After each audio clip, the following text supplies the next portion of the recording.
C'est bon, on est reparti. Vous allez voir, ça va être magnifique maintenant. Rebonjour, il est 8h30, je sais plus, 8h37. Nous passons en mode revue de presse. Nous allons chez Tela Botanica, évidemment. Parce que Tela Botanica, c'est cool. C'est le réseau des francophones botanistes ou des botanistes francophones. Vous mettez dans l'ordre que vous voulez. On avait vu la dernière fois l'encyclopédie des plantes libres que je dois commander aux éditions Ulmer parce qu'elle elle est magnifiquement illustrée. Tiens, ça va te plaire, Renard, si t'étais pas là la dernière fois. Ulmer, très très bonnes éditions en plus sur tout ce qui est... je vais péter un câble. Tout ce qui est, tout ce qui est édition nature, on va dire. Ça y est, c'est bon. Plein écran, bien sûr. Regardez-moi ça. Paf! Regardez-moi ces illustrations. Et alors, ce qui me plaît, moi, beaucoup là-dedans, en termes d'illustration, c'est surtout ça, là. Vous voyez? On a en photo, et c'est rare, en fait. Hein. Tu sais, moi, la lecture... Oui, je sais, Renarsan, que tu ne lis pas, mais il y a des images. Je te parle d'images, là. Ignore la page de droite, regarde la page de gauche. Du coup, ce qui est assez rare dans les flores, c'est d'avoir cette évolution, par exemple, de différentes parties. Là, en particulier, ça va se concentrer sur la fleur. Donc, on a le bouton floral en fleur, le bouton, je ne sais pas trop quel stade, le début de la fécondation, et ensuite la fleur ouverte avec la graine qui a grossi à l'intérieur. Et ça, c'est génial, parce que c'est rarement mis dans les flores. Et donc, pour les différentes espèces, voilà, Gymnosperme, on est ici sur le... génévrier commun, et on va voir différents stades phénologiques, comme on dit dans notre petit milieu, n'est-ce pas, des fruits, par exemple, et les graines, incroyable. Donc la baie de genièvre, hein, pour rappel, on en fait des alcools, on en met aussi dans des préparations culinaires, ça donne un petit goût âpre ou acre, je ne sais jamais. Oui, on fait du gin avec ça, entre autres. Et voilà, le cyprès de Lambert, pareil, quoi, des zooms. Alors la qualité, là, elle est un peu pixelisée, mais je suis sûr que la qualité photo déchire. Oui, Renarsan, en effet, on met du génévrier dans la choucroute aussi. Voilà.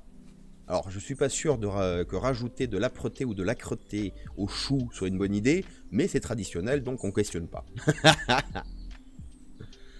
Et donc ça, je vais le commander, c'est trop beau, hein, c'est une œuvre d'art.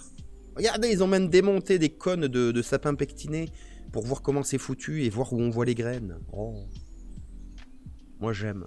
Le mélèze. Bon bref, voilà. Donc ça on va le commander, évidemment. Encyclopédie des plantes. Ça coûte 80 €. Alors vous allez me dire, oula c'est cher. Oui mais il faut faire le ratio. 928 pages. On avait dit 1 € les 10 pages. Ça va. Ça va. Moins d'1 € les 10 pages d'ailleurs. Mais bon, je suis pas doué en maths donc j'arrondis. Tela Botanica, petite fleur de France, on l'avait vu, identiplante, blablabla. Le MOOC Arbre, hein, un MOOC qui commence le 2 janvier 2023, qui va s'étirer, et qui sera disponible en tout cas, enfin, qui va s'étirer sur plusieurs semaines, mais qui sera disponible toute l'année 2023. C'est gratuit. Les MOOC, vous savez, c'est des cours en ligne, donc si vous voulez en apprendre plus sur les arbres, quel est le programme, qu'est-ce qu'un arbre, de quoi ils sont capables, pourquoi ils sont indispensables, qu'est-ce qu'ils nous apportent, donc les fameux systèmes services écosystémiques, et ce pourquoi ils sont indispensables à la vie des humains. Spoiler alerte, c'est eux qui font l'oxygène. Et en plus vous aurez un badge à la fin, alors qu'est-ce que vous demandez de mieux? Et donc là on a fait le tour des grands titres, et il nous restait d'aller explorer un petit peu vue sur la toile. Alors, avant que j'oublie, parce que ça fait une semaine hein, qu'on m'a envoyé une info que je n'ai toujours pas publiée. Qui m'a envoyé l'info? C'est pas lui. Monseigneur Rocha m'a envoyé une info bizarre. Attendez, bougez pas. Ah, très bien, il ne veut pas que je voie le lien. Pourquoi autant de... Paf, petite information... Mais pas le Discord, voyons. Bah. Là, c'est ça? Je ne sais pas ce que j'ouvre, hein. J'espère que c'est... Non, Steam Community, c'est pas ça non plus. Bon, bah je suis perdu, on m'a filé un lien la dernière fois.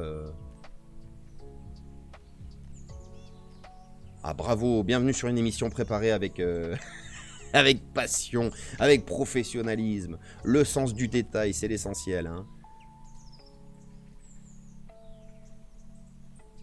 Chuchotement. Tac, Monseigneur. Ouais, c'est pas Monseigneur qui m'a envoyé un lien? C'était dans Discord, c'est ça? Je suis pas au bon endroit, je cherche pas les liens au bon endroit, d'accord. Merci à tous. Bravo. Alors du coup, ça va prendre un peu plus de temps, évidemment. Alors qui c'est qu'on voit à l'écran là? C'est Monsieur Buffon. Vous connaissez Buffon? Qui était Buffon? Sur Discord. Ah, attendez. Sur Discord, je te l'ai renvoyé. Oui, d'accord. Il est où? Ah, tu me l'as renvoyé là tout de suite? Non, mais j'allais y arriver. Hein. C'est juste que c'est le matin. Copier, voilà, le lien, paf.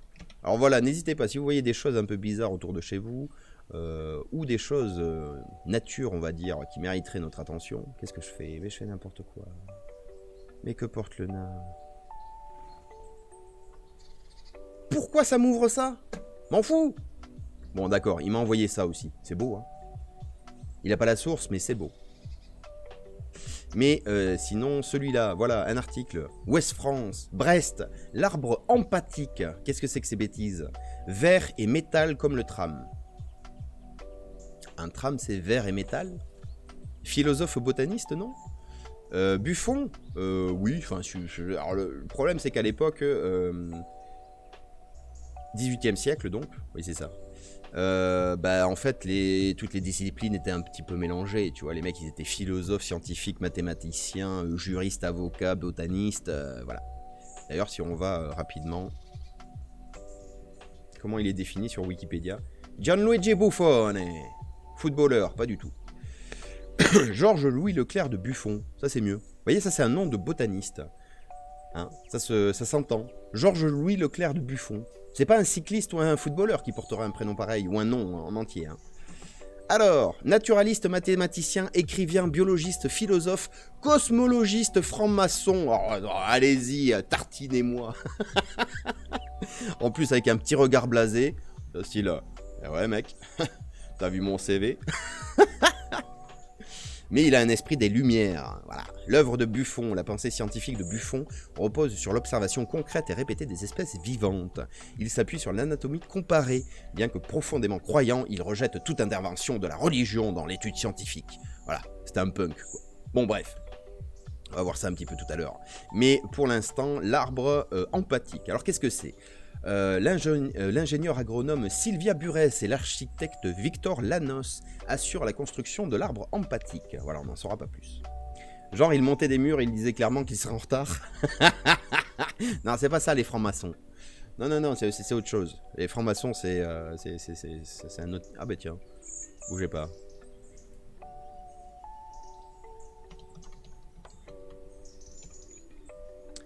Le terme franc-maçonnerie désigne un ensemble d'espaces de sociabilité sélectifs qui recrutent leurs membres par cooptation. Vous voyez? C'est autre chose que simplement monter un mur en retard. Mais elle était bonne, j'avoue.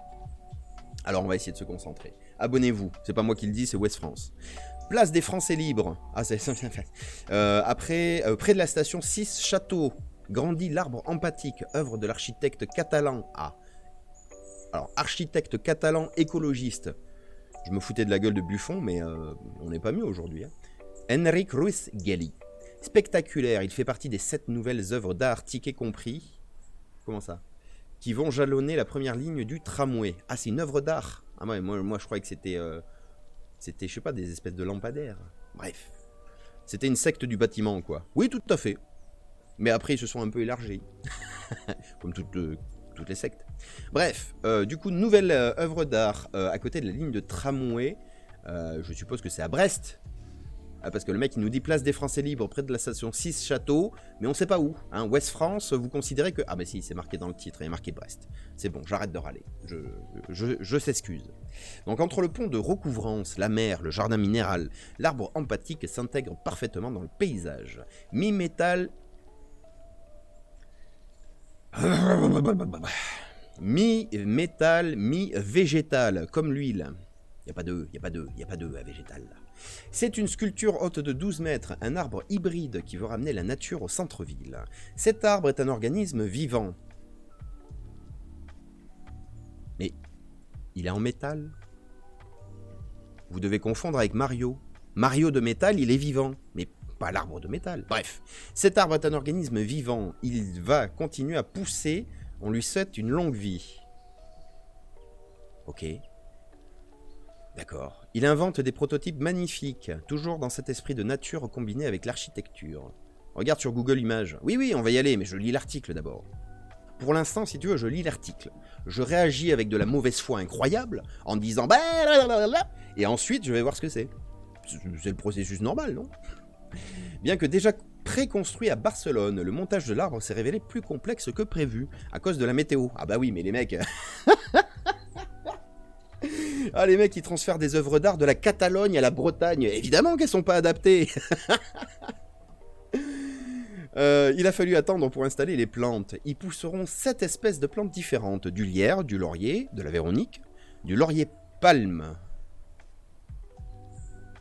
Qu'est-ce qu'ils appellent du laurier palme? Du laurier cerise, donc.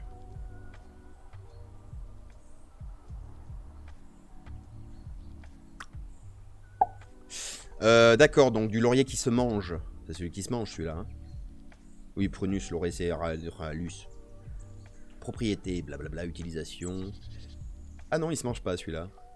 Le laurier cerise. Il est mortel, non? Toxique! Seuls les fruits mûrs dénoyautés ne sont pas toxiques. Ah oui, d'accord. Est-ce bien raisonnable de planter des arbres toxiques sur des zones publiques? Prunus laurocerasus. Parfois appelé laurier de Trébizon, de laurier amande ou laurier palme. Ah, considéré comme envahissante en Europe occidentale. Pff, non mais non, plantez pas des trucs envahissants, par pitié. Faites un effort. Bon, vous allez me dire, ça constitue 3/4 des haies de France. Oui, mais justement, changeons d'habitude. C'est pas un vrai laurier, puisque c'est un prunus. Bon, bref, admettons. Je me déconcentre. Brest, oui. Du coup, ils pousseront 7 espèces de plantes. Du lierre, du laurier, de la véronique, du laurier palme, du pittosporum. Pittosporum.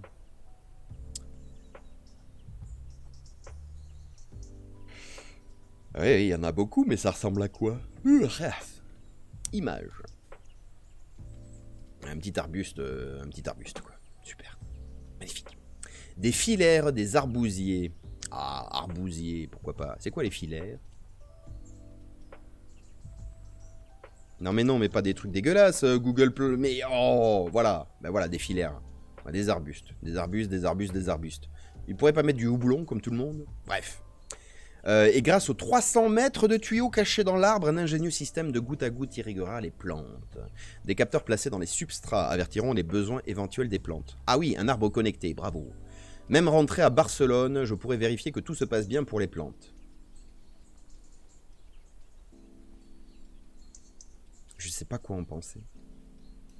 3 caméras ont été installées dans l'arbre pour filmer les oiseaux qui s'y aventureront, comme les autres réalisations de Gély qui accumulent les prix internationaux. Voyons, ça mène où ça? Super, nulle part. L'arbre empathique se propose de réinventer la relation entre l'art, la technologie et la nature. Tout un système interactif très surprenant qui va aussi concerner les passagers du tram. Pour Enric Ruiz Gély, l'architecte... Oh là là là là là là, attendez. Alors pour Monsieur Gély, l'architecture... Oui, il y avait un U à la fin. L'architecture est la plateforme de l'art contemporain. Ah, pas du contemporain, s'il vous plaît. Comme Anthony Gaudi... Pardon. Comme Antoni Gaudi, sa grande référence, ses œuvres empruntent à l'artisanat, avec beaucoup de couleurs et de lumière.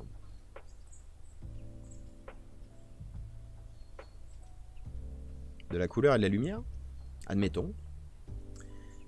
Mais il leur ajoute les connaissances du moment. Et ça veut rien dire. L'arbre empathique de Brest est représentatif de la vision de l'architecte auquel on doit de fabuleuses réalisations. Voilà, très bien. Comme le Kidsland de Corée. Qu'est-ce que c'est que ce truc? Ah.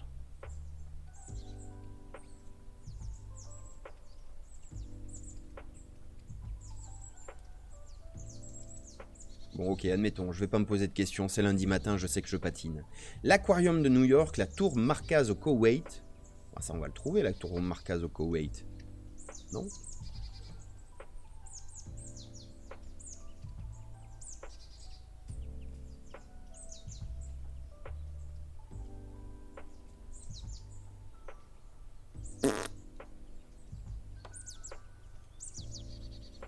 Pourquoi je trouve rien de ce qui est dit dans l'article?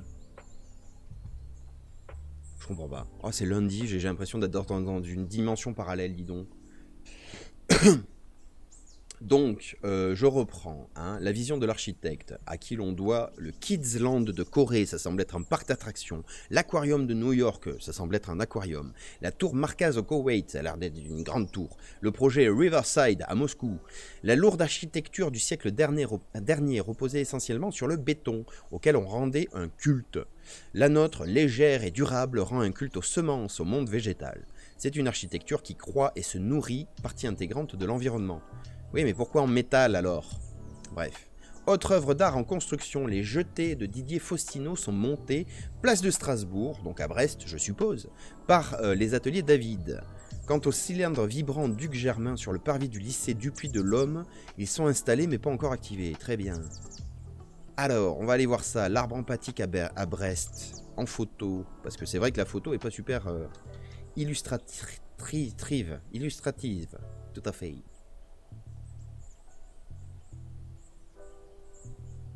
Ah oui, c'est grand. Je cherchais un rapport d'échelle. Là, il y a un monsieur sur le... Vous voyez? Quoi? Il y a des écrans, carrément? Nom de Zeus! 2,5 gigawatts! Bref. D'accord. Ah. Ah, et voilà la vision d'artiste. À quoi ça doit ressembler à long terme? Ouah! Comment ça se connecter? Oh, au secours. Mais... La vidéo n'a aucune classification, connectez-vous pour la regarder. Mais non. Enfin, Vimeo, mais pourquoi? Pourquoi vous voulez pas nous montrer des vidéos d'arbres empathiques? Je vais pas m'énerver.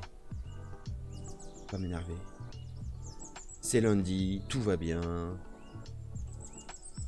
Wiki Brest, tout à fait. Alors, attendez.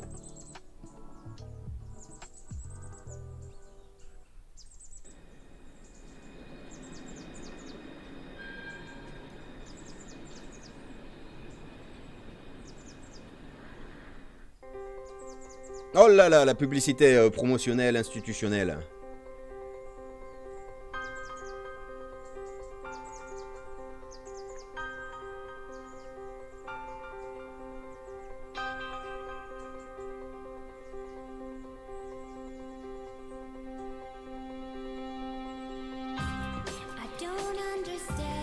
Ah ben ça tombe bien, moi non plus. Oh là. La chanson est tellement parfaite. La chanson dit quand même, les premières paroles sur ce clip, c'est « Je ne comprends pas » quoi.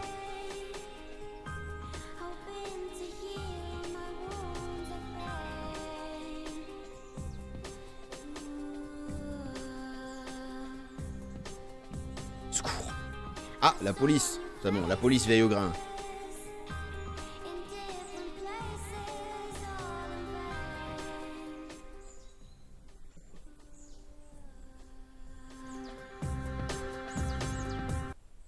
Sans déconner, c'est le meilleur témoignage que vous avez eu sur l'arbre.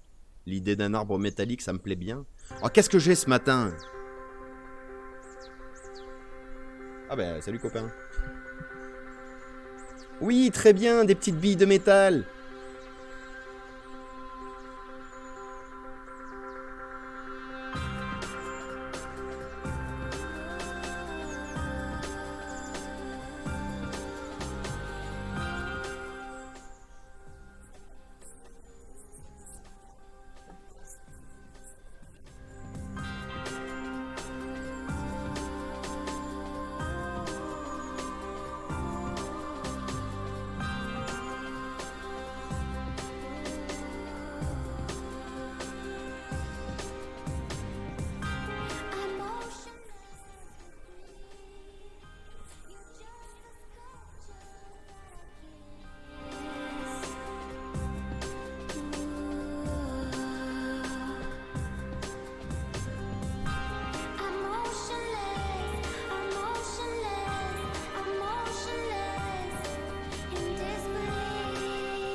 Ah, avec des caméras de surveillance, tiens. Attendez, excusez-moi, je remets un peu la vision globale. Elle était où, là?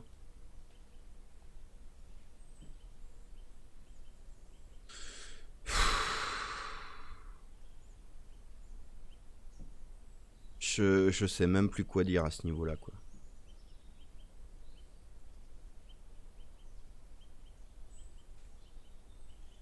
Je sais même pas par quoi commencer, en fait. C'est moche, ouais. Alors, Monseigneur Rocha, je sais pas si tu trouvais l'arbre extrêmement beau, mais moi, depuis que je regarde cette vidéo et que je lis le projet, alors, réflexion numéro 1. Oui, c'est bien du contemporain, pardon, de l'art contemporain. Alors, croyez-moi, j'ai un pif incroyable pour ça. À partir du moment où c'est illogique, ça ne sert à rien, et ça me fait mal aux yeux, c'est du contemporain. 2, c'est censé être un arbre empathique. Je comprends pas le concept. Oui, c'est très moche, j'ai dit bizarre, pas joli. Ouais, bah, on est d'accord. Ensuite, donc ça nous parle quand même d'empathie. C'est le titre de l'œuvre. Elle est où l'empathie? C'est quoi le concept? C'est pas expliqué dans l'article. Et visuellement, je comprends pas. Ensuite, attendez, on n'a pas fini la vidéo, vous avez raison. Allons jusqu'au bout. Fonçons dans le fond de la déprime.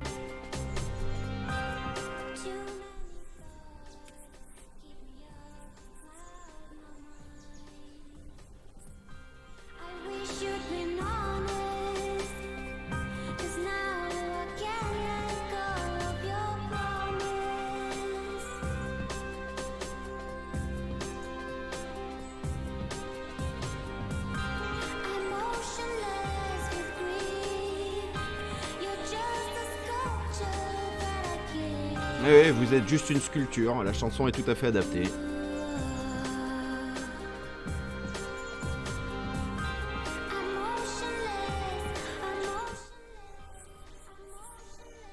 Mais bravo!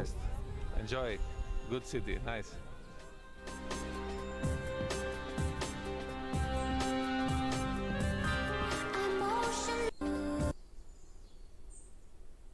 C'était où?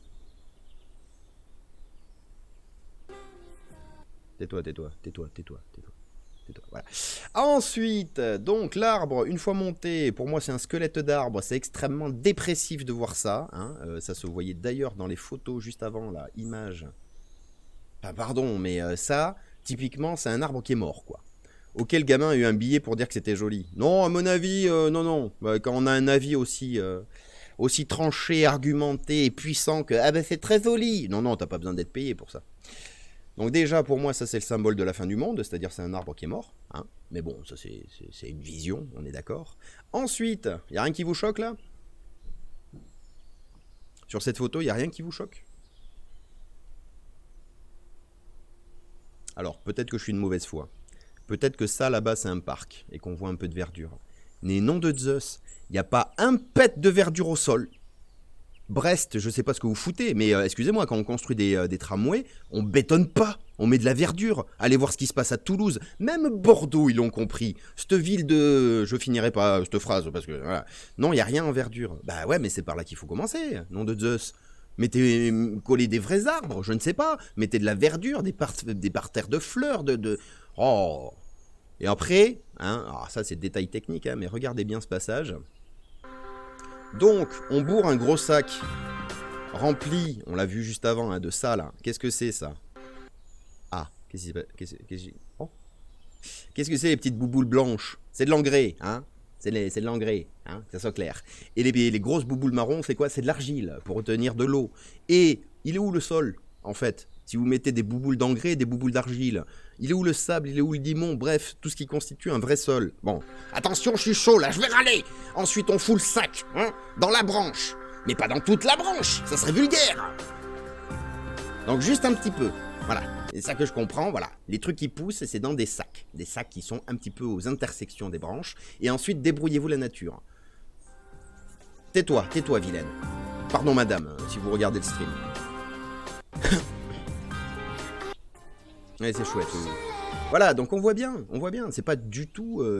En termes de sol, les plantes, elles vont pas avoir grand-chose, quoi. Je viens de demander l'avis à mon fils, il a dit c'est moche. Ah, bah fais un gros bisou à ton fils, de ma part, s'il te plaît. Bref, écologiquement parlant, ça n'a aucun sens. Mais alors, et ça marche sur la tête complètement. Autre chose aussi, il n'y a rien qui pousse dans l'arbre. Quand il fait chaud, le métal fait effet sur les plantes. Ah ouais. Lolilol. Et après, pour finir quand même, sur l'article, qu'est-ce que ça nous disait? C'est où? Donc, c'était où? Du lierre, bon, ça d'accord. Du laurier, admettons. De la véronique, très bien. Du laurier palme, pourquoi? Du pittosporum, pourquoi? Des filaires, bon, je sais pas ce que c'est. Des arbousiers, mais au secours. Je sais qu'on est en plein réchauffement climatique, mais nom de Zeus, l'arbousier, ensemble du pourtour méditerranéen occidental. Qu'est-ce que vous plantez ça en Bretagne?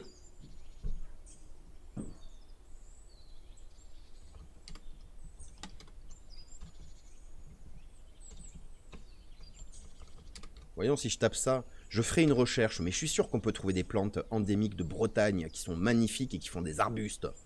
Nom de Zeus. La flore de Bretagne, paf, premier truc. Le patrimoine naturel, qu'est-ce qu'on a? Oh, je m'énerve ce matin. Est-ce qu'on a une liste de plantes? Non, des sites, des trucs, des machins. Si, ben, ah, ben voilà, regardez, regardez, regardez. Le mec, il s'énerve. Les plantes herbacées.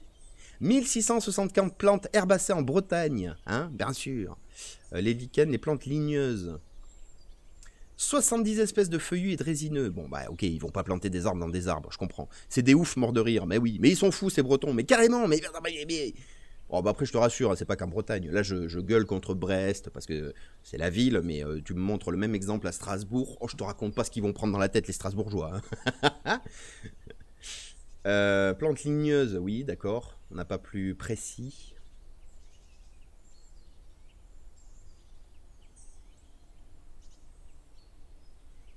Voilà, la Bretagne, une liste de 372 plantes dites déterminantes. Vous n'allez pas me dire que vous n'aviez pas le choix là-dedans, quoi. Oh. Ah oui, non, mais le tilleul à petite feuille, c'est peut-être pas le meilleur exemple. Bref. Je ferai mes recherches pour voir un petit peu s'il n'y a pas des plantes... des plantes, comment dire, typiques de Bretagne. Ah, on pourrait faire une émission spéciale plantes bretonnes. Ah ouais, ça serait bien, ça. Bon, bref, ça suffit. Arrête de t'énerver. Arrête. Les fleurs et plantes emblématiques de Bretagne. Et ben voilà. L'armérie maritime, plante vivace qui prospère sur les falaises. Ah bah tiens, mais ça aurait été bien adapté sur un milieu hostile comme une sculpture en métal. L'hortensia, bon, à la limite. Cassiope, originaire de la zone arctique. Bon, peut-être pas. La gentiane, pourquoi pas. La campanule, bien sûr. Le camélia, admettons. Rhododendron, et magnolia. Du romarin, de la fougère, de la bruyère. Bah oui, des bruyères. Oh, des bruyères. Bon, bref. Merci beaucoup, du coup, monseigneur Rochat, de m'avoir envoyé un article qui me donne la patate en début de semaine. Ah. Et du coup, c'est quoi le concept? Pourquoi c'est empathique? Je comprends pas. L'arbre empathique, 12 mètres de hauteur. Ah ben elle est là, la faute d'origine. Ah oui, d'accord. C'est le même article, à la faute près. Ils ont fait un copier-coller. L'artificiel et le naturel permettent au public de découvrir la vie qui s'y déroule, notamment celle des oiseaux, grâce à un système vidéo installé dans les branches. En plus, ils ont copié mon idée.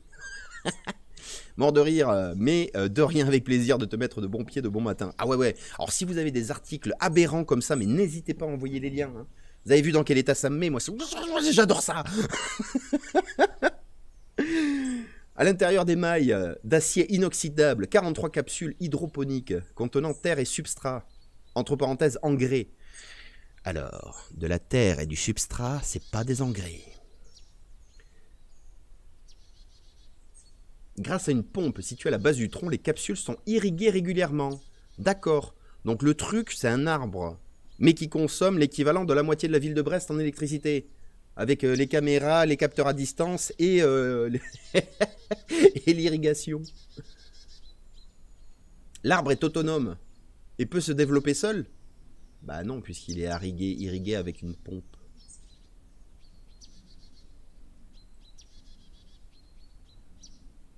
Alors, attends, Non mais attendez, mais c'est quand même... Mais qui écrit ce genre de truc, quoi? L'arbre est autonome et peut se développer seul. Cependant, les services de la ville, avec une entreprise locale, vont veiller au bon fonctionnement du système hydroponique et à la santé des plantes. Par définition, s'il peut se débrouiller seul... Je ne sais pas. Ce projet vise à ramener la nature en centre-ville sous forme inédite.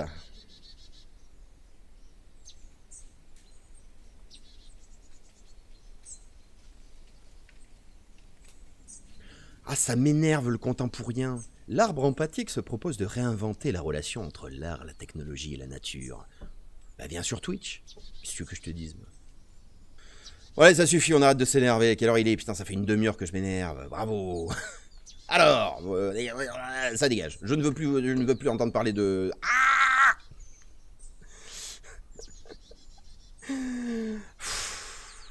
Allez, on se calme, tout va bien. Ça va bien se passer, vous allez voir.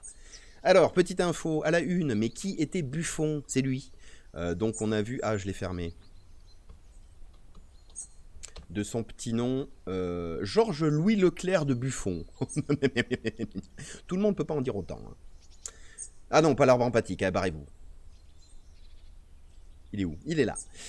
C'est l'un des plus grands, si ce n'est le plus grand... Non, mais non, c'est pas le plus grand naturaliste du siècle. Oh, calmez-vous. Ça y est... Oh, c'est lundi, ça râle. Bravo, Lord of, exactement, Amaterasu. Donc, c'est l'un des plus grands naturalistes de son siècle, mais pas que. Vous êtes-vous déjà interrogé sur le parcours scientifique de Buffon? Non, de son siècle, oui. Oui, c'est vrai qu'en plus, la formulation, c'est l'un des plus grands, si ce n'est le plus grand naturaliste de la rue des Faucons à Montbéliard. Voilà, ça marche. Le 7 septembre 1707, dans la petite bourgade de Montbard en Bourgogne, je sais pas loin, dans une famille de la bourgeoisie locale, oui, naît Georges-Louis Leclerc, comte de Buffon. Ce dernier deviendra notamment l'intendant du jardin royal des plantes médicinales durant 49 ans. C'est ce jardin, ses collections et ses scientifiques qui seront institutionnellement transformés en muséum d'histoire naturelle à la fin du XVIIIe siècle. Donc si vous voulez savoir qui était Buffon, rendez-vous sur France Culture. 7 minutes, ça va, c'est pas très très long. Le cours de l'histoire. Pourquoi j'en suis déjà à 10 minutes 14? Pour les moulins. Ah non, c'est les moulins. J'ai écouté un truc sur les moulins, c'est dingue. On va écouter juste l'intro, histoire de se mettre en bouche. Vous êtes-vous déjà interrogé sur le parcours scientifique de Buffon? Encore moins. Nous sommes le 7 septembre 1707, dans la petite bourgade de Montbard, en Bourgogne. Si c'est pour entendre ce que je viens de lire, je vois pas bien l'intérêt. Ah oui, c'était marqué introduction du podcast. Voilà. Donc ça, vous le savez, vous pourrez aller découvrir ça avec la voix très agréable de... Je ne sais pas comment il s'appelle d'ailleurs. Ah mais il y a plein de trucs à lire.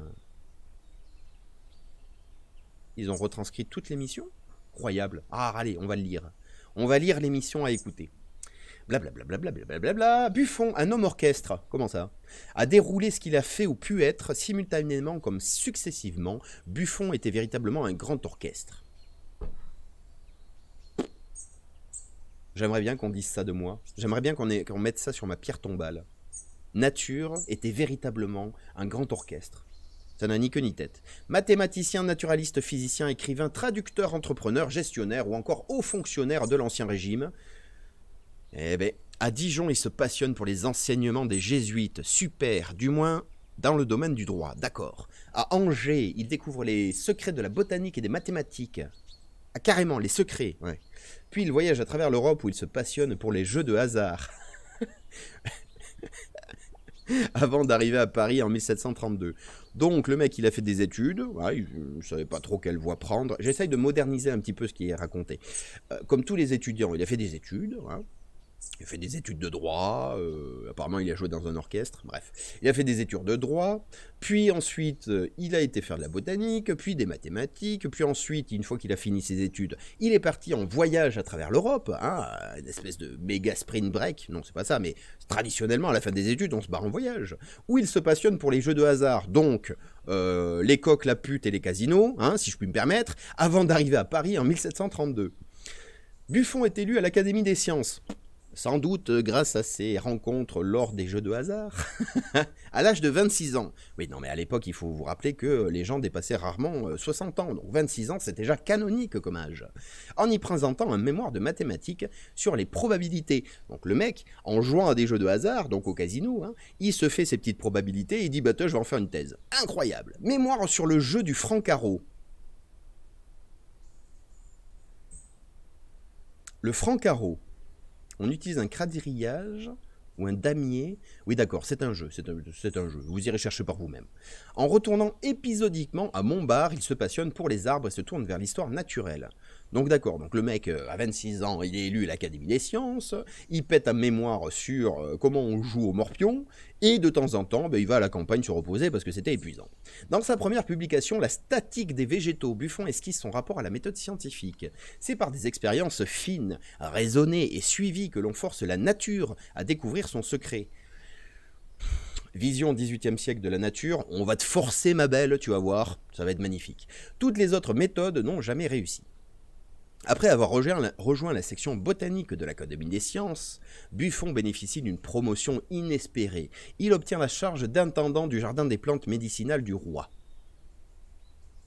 D'accord. Buffon est l'un des intellectuels du XVIIIe siècle les plus lus de son temps. Il a su se distinguer par la somme colossale léguée à la science et surtout à sa diffusion. La rédaction de son projet pharaonique, l'histoire naturelle, générale et particulière, avec la description du cabinet du roi. Alors le cabinet à l'époque, c'était pas forcément les toilettes, hein, calmez-vous. C'est en 1739 que le projet naît. Excusez-moi.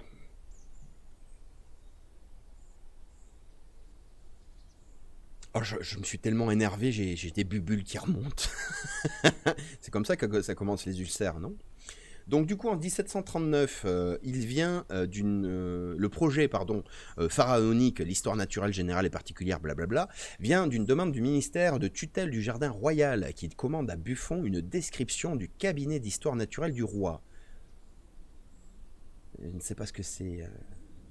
Je ne sais pas ce que c'est un cabinet d'histoire naturelle. Cabinet d'histoire naturelle, qu'est-ce à dire ? Un bâtiment situé dans le Jardin des Plantes à Paris. Principal espace de conservation et d'exposition des collections scientifiques du Jardin royal des plantes médicinales. Alors aujourd'hui, on abrège tout. Hein. Alors, par exemple, le Jardin des plantes, c'est où ? Alors, principal espace de conservation d'exposition des collections scientifiques du Jardin royal des plantes médicinales, ça ferait le PECECSJRPM, mais je ne sais pas si c'est mieux de dire l'abréviation ou de lire le titre en entier. Bref, du coup, c'est un bâtiment où on conserve des choses, je suppose. Ensuite, on en était où ? On en était là. Buffon voit grand. À l'automne 1749, la parution de 3 premiers volumes rencontre un franc succès. Le tirage est épuisé en 6 semaines. 40 ans plus tard... Ah oui, carrément. Oh là, Peyton Ellipse. 36 volumes étaient parus en collaboration avec Louis-Jean-Marie Daubenton. L'histoire naturelle apparaît aujourd'hui comme l'une des plus grandes aventures éditoriales de son époque, au même titre que l'encyclopédie ou dictionnaire raisonné des sciences, des arts et des métiers, dirigé par Diderot et d'Alembert. L'œuvre, donc l'histoire naturelle, se poursuivit et enrichit sera poursuivi et enrichi par l'Acépède après le décès de Buffon, avec la parution de 8 volumes supplémentaires. Blablabla, Buffon un visionnaire. S'écartant de la vision majoritairement mathématique à l'époque, Buffon replace l'histoire naturelle au cœur de la compréhension du monde et se présente ainsi comme un scientifique en avance sur son siècle. Un précurseur et même un visionnaire. On peut dire qu'il frôle le transformisme. Ah bon ?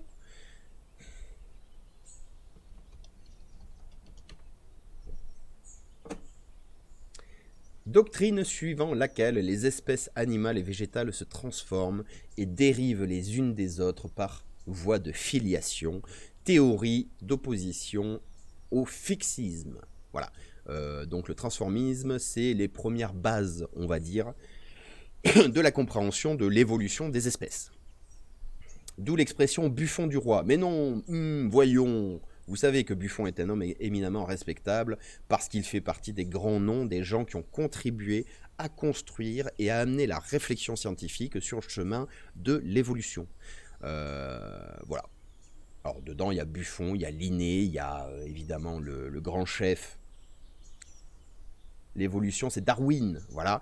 Mais ce qu'il faut bien comprendre, c'est que tous les gens qui ont travaillé à essayer de comprendre la nature et comment la vie évolue ou comment les animaux en sont arrivés, ou les plantes d'ailleurs, en sont arrivés à l'état dans lequel elles sont ou ils sont aujourd'hui, eh bien, ils se sont tous enrichis les uns les autres à travers le temps ou en étant contemporains. Et finalement, si Darwin arrive avec sa grosse théorie, c'est aussi parce que Buffon a travaillé derrière, parce que Linné a travaillé, parce que... il m'en manque un. Celui qui a fait les théories économiques, là. Ça me reviendra. Salut Plouf, je me suis abonné, gros, tu fais quoi? Alors bonjour Plouf, et ensuite... ah bon, tu t'es abonné et ça n'a pas fait l'alerte? Comment ça tu t'es abonné, ça n'a pas fait l'alerte? C'est vrai? Monsieur Semoule a renouvelé son abonnement. Bah non, monsieur Plouf, je n'ai pas de truc... Plouf vous a suivi. Eh ben voilà, regarde. Ben merci Plouf de suivre la chaîne. Bonjour à toi, bienvenue, bonne matinée. Je me suis abonné, gros, tu fais quoi? Alors la question c'est qu'est-ce que je fais dans l'émission? Bah écoute, on parle de plantes, on fait de la botanique. Là on lit une revue de presse. Tout à l'heure on va regarder un champignon à la loupe binoculaire. Et vers 10h30, si t'aimes les jeux vidéo, on va revenir sur Kingdom Come Deliverance pour aller faire de l'alchimie et créer des potions parce que les plantes c'est cool. Merci en tout cas de ton intérêt pour la chaîne et de ton suivi. Du coup, le grand ouvrier de la nature et le temps, comme il marche toujours d'un pas égal, uniforme et réglé, il ne fait rien par saut mais par degré, par nuance, par succession, il fait tout. Salut Gadouche. Il fait des gros coucou. Du coup, ça, donc Buffon, hein, on peut dire qu'il frôla le transformisme, comme dit l'article, préfigurant une vision évolutive du monde du vivant. À travers cette phrase, le grand ouvrier de la nature, c'est le temps. Donc les choses avancent dans le temps. On apprend en s'amusant, c'est pas faux. Comme il marche toujours d'un pas égal, le temps, hein, uniforme et réglé. Il ne fait rien par saut. Parce qu'il y avait une vision de la science à une époque qui était, bah tiens... la vie en fait ça fait des sauts, c'est-à-dire d'abord c'est un lézard et puis pouf ça saute et ça devient un mammifère, je sais pas pourquoi. Et du coup il formule ça en disant le temps marche toujours d'un pas égal, il ne fait rien par saut mais par degré, par nuance, par succession et il fait tout. Et ça c'est la prise de conscience que l'évolution, ce qui n'est pas encore dit dans cette phrase, fonctionne petit à petit dans le temps et qu'on n'a pas des transformations radicales du style tout d'un coup il y a un lézard qui naît avec une queue supplémentaire et ça nous fait un lézard à deux queues et du coup ça n'existe pas. C'est pas grave. Mais que petit à petit ça se développe et que on va avoir en fait une évolution suivie, continue et lente qui fait que les animaux, les plantes, les êtres vivants vont se transformer dans le temps. Sa force de s'appuyer... Il manque un verbe, super. Sa force est de s'appuyer sur le réel. Sa force de s'appuyer sur le réel devenait un frein pour oser une théorie évolutive. Un frein que Darwin et avant lui Lamarck, j'avais oublié Lamarck aussi, sauront surmonter. Peut-être anticipe-t-il le risque de prendre des positions théoriques trop avancées qui risquent de déplaire aux théologiens. Sans une assise factuelle suffisante, nous ne le saurons jamais. Voilà, je vous invite à aller voir la suite il nous reste encore un peu de temps. Ah oui, non, mais je vais aller chercher le champi. Donc je vous invite à aller voir la suite ou à écouter la suite. Buffon aurait-il été un arriviste? La postérité a joué des tours à Buffon. Ah, c'est quoi d'ailleurs? Buffon décède en 1788. Son cerveau est momifié. Ah bon? Et rejoindra le muséum en 1866. Un siècle plus tard quasiment. Aujourd'hui, le scientifique n'est pas le plus connu des Buffons aux yeux de Google, car la recherche du nom donne lieu à une avalanche de pages faisant référence au gardien de but de l'équipe italienne. Oui, non, mais on doit vraiment compter sur Google pour savoir nous mettre en avant Georges-Louis Leclerc, comte de Buffon. Si on met une pierre foudre sur un lézard, il évolue d'un coup. C'est Pokémon, ça, non? Oui, alors Pokémon est un peu, à rebours de la théorie de l'évolution. Hein, c'est les Pokémon. Ah ouais, on pourrait jouer à Pokémon avec le regard naturaliste évolutionniste. Ah, c'est complètement à contre-rebours, hein? Déjà, les Pokémon n'évoluent que par l'intervention des êtres humains, et en plus, ils évoluent d'un coup, quand on leur file des bonbons, composés des restes de leurs congénères, si j'ai bien compris. Bon bref, je ne suis pas un spécialiste Pokémon, vous l'aurez bien compris. Alors on va se faire une petite pause nature dans 3 minutes. Dans 3 minutes. On n'a rien vu, j'ai beaucoup râlé. Ah ben c'est lundi en même temps. Hein. Sinon, un petit truc en 3 minutes. Certaines plantes refleurissent cet automne, comment l'expliquer? Bon, peut-être que vous vous posez la question.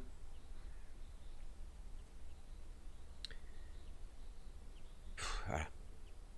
On est chez qui? Tamétéo.com. Oh là là. Ta météo, va. Après un été chaud et excessivement sec, certaines plantes connaissent une seconde floraison durant cet automne. Blablabla. Bla bla bla. Cet été a été chaud, marqué par une sécheresse historique. Ah bon? Ah, blablabla. Chaque année, donc cette année, les plantes ont réussi à se développer en début de saison, mais assez rapidement, des premiers signes d'un manque d'eau ont été observés sur les cultures non irriguées. Les vagues de chaleur successives ont aggravé la situation. Oui, tout à fait. Plus l'air est chaud, plus les végétaux vont devoir transpirer afin de lutter face à ces températures.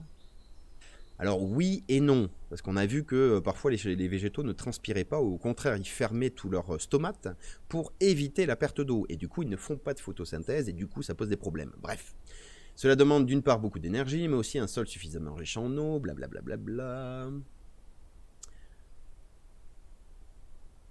D'accord, alors...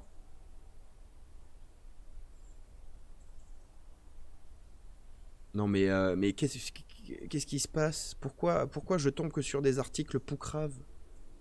Donc on est sur tamétéo.com. Alors évidemment, des formations professionnelles.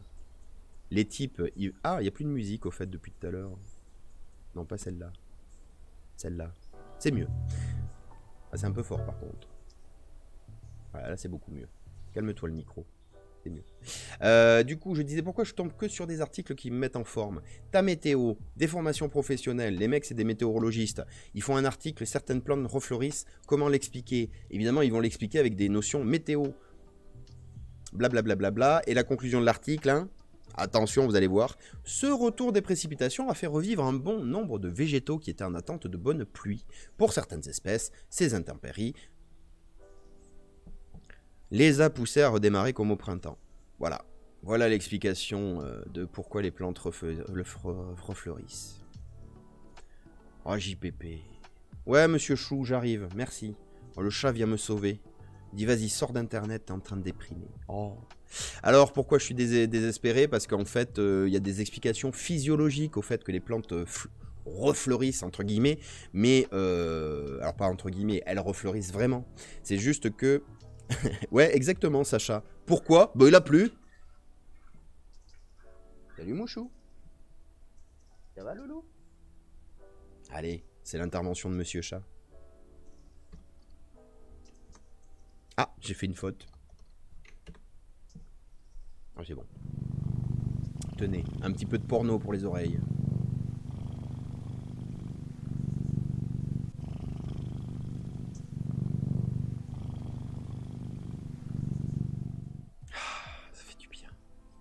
Donc qu'est-ce que je disais? Oui, exactement, Sacha. Pourquoi ça fleurit? ASMR ronron. Oui, ben ça fait du bien, non?